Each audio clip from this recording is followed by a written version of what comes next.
प्रणाम मिथिला। आइ पनीर बनाबै छलहुँ हेँ, यानी कि पनीरके तरकारीके ओरियान करैत रही तऽ सोचलहुँ कि अहाँ सबके ई पनीरके रेसिपी बताबै छी। अगर अहाँ सबके एकर पनीर मेकरके लिंक चाही तऽ अहाँ सबके एहि वीडियोके ऊपरमे प्रोडक्टमे टैग कयल अछि। साथमे कमेंटमे भी एकर पिन हम फेसबुक पर दऽ रहल छी और इंस्टाग्राम पर अगर ई वीडियो अहाँ लग जा रहल है तऽ ओहिठमन जे छै से अहाँ एकर पी लिख दियौ तऽ ओकर लिंक अहाँ सबके डायरेक्ट मैसेजमे चलि जायत। अमेज़नसँ हम मँगबेने छलहुँ हेँ। तऽ ई तऽ प्रोडक्ट डिटेल भेल, कियाक तऽ अहाँ सब एहिसँ पहिलेहो हमर कोनो वीडियोमे शायद देखने रहियै तऽ पूछने रही जे पनीर मेकर कतयसँ लेलियै। तऽ दोसर बात ई छलैए जे आइ छलै सेकंड सैटरडे तऽ अहाँ सबके जे छै से हम आइ नहि देखेने छलहुँ हेँ लंच बॉक्सके वीडियो। कियाक तऽ हम पहिलेसँ वीडियो बना कऽ नहि रखने छी, एखन इंस्टेंट बनबै छी और शेयर करै छी। बहुत बेसी डिमांड रहतै तऽ बना कऽ राखल जेतै और शेयरो अहाँ सबके साथ कयल जायत। तऽ सबसँ पहिले पनीरके हम काटि लेलहुँ हेँ और पनीरके की भेल छलैए कि हम ने कनि मिक्सरमे चला देने रहियै स्मूथ हुअ दुआरे। अहाँ सब लग किछु अगर एकर हैत उपाय तऽ हमरा कहब। तऽ की भेल छलैए ने, पनीर जे छै से टूटि जा रहल छै, कियाक हम एहिसँ पहिलेओ एक दिन बनेने रहियै। एना अगर सिर्फ मिक्सरमे नहि चलबै छियै तऽ पनीर प्रॉपर स्क्वायर शेप होइ छै, लेकिन कनी खुरदरा होइ छै।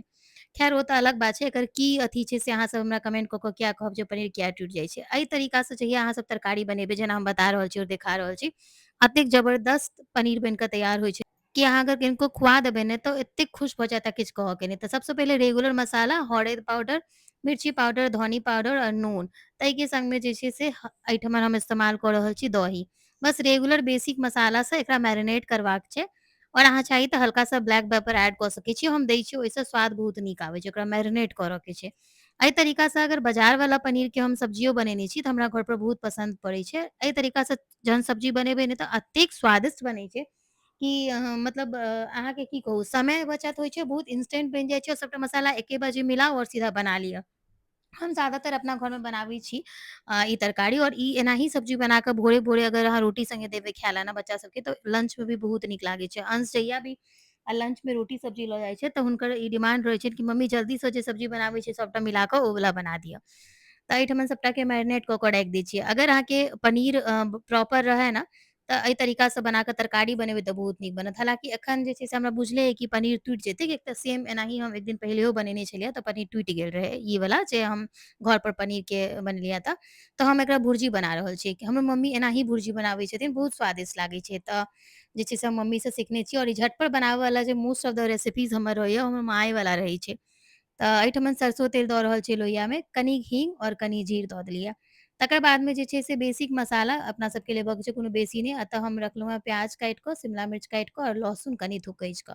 तऽ सबसँ पहिले प्याज खसा देलियै, आ प्याज हल्का सा भुजबै तकर बाद एहिमे लहसुन खसा देबै और ओ खसेलाके बादमे जे छै से जहन एकरा सबके कनी भुजा जेतै, कनी भूजि लै छी, तकर बादमे एहिमे शिमला मिर्च दऽ कऽ भूजऽके छै।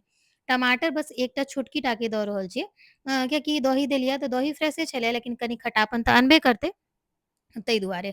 और अहाँ सब एना बनाबै छी कि नहि से ज़रूर कहब। और दोसर बात हम ई सेहो कहब कि एकरा नाम तऽ हमरा नहि पता, झटपट वाला तरकारी छै तऽ हम दही वाला भुर्जी कहै छियै, अंश एकरा दहिये वाला भुर्जी कहै छथिन। और ई डिमांड पर अंश प्रॉपर बनाबै छै, जहिया दही पनीर दुनू रहत तऽ कहता कि मम्मा दही वाला भुर्जी बनाओ। तऽ एहिठमन टमाटर दऽ कऽ एकरा जे छै से खूब नीकसँ भूजि लेलियै। सब्जी सब हाफ भुजा गेल छै, आब एहिठमन पनीर दऽ देलियै। अगर ई पनीर टूटऽ वाला नहि रहितै ने तऽ जेना एकरा एनाही बनेने रहितियै, पनीर नॉर्मल क्यूब सब बनि कऽ रहितै तऽ एनाही एहिठमन बनैबतियै ने दैतियै आ कनि पानि धऽ कऽ लारितियै-चारितियै तऽ खूब नीक तरकारी बनि कऽ तैयार भऽ जेतै, बस एही जगह पर। लेकिन कियाक तऽ हमरा बुझले अइ कि पनीर टूटबे करतै, तऽ हम सोचलहुँ कि एकर भुर्जिये वाला रेसिपी अहाँ सबके देखा दै छी, जे बहुत मजा आयत। पनीरके ने हम बहुत बढ़ियाँसँ भूजै छियै, कनी हल्का लाल कऽ कऽ, ओकर पानि जाहिसँ कि बढ़ियाँ से सुखा जाय। ताहि दुआरे कनी पानियो देने छलियै मसाला वाला, प्लेटमे मसाला सब लागल रहै, और हल्का सा लास्टमे देलियै कश्मीरी लाल मिर्च। तऽ एहिठमन जे छै से एतेक नीक ई बनै छै ना कि की कहू। हम तऽ हमरा बनाबैत-बनाबैत ही मुँह में पानि आबि गेल। अहाँ सबके देख कऽ आयल कि नहि आयल नहि पता। और लास्टमे जहन अहाँके उतारऽ के हुए तखन हल्का सा धनिया पत्ता काटि कऽ एहिमे दऽ दियौ। हम धनिया पत्ता देलियै, या धनिया पत्ता नहीं हुए तऽ कसूरी मेथी भी इस्तेमाल करै छी, ओकर भी बहुत नीक स्वाद अबै छै। बस पनीर भुर्जी दही वाला बनि कऽ हमर तैयार भऽ गेल।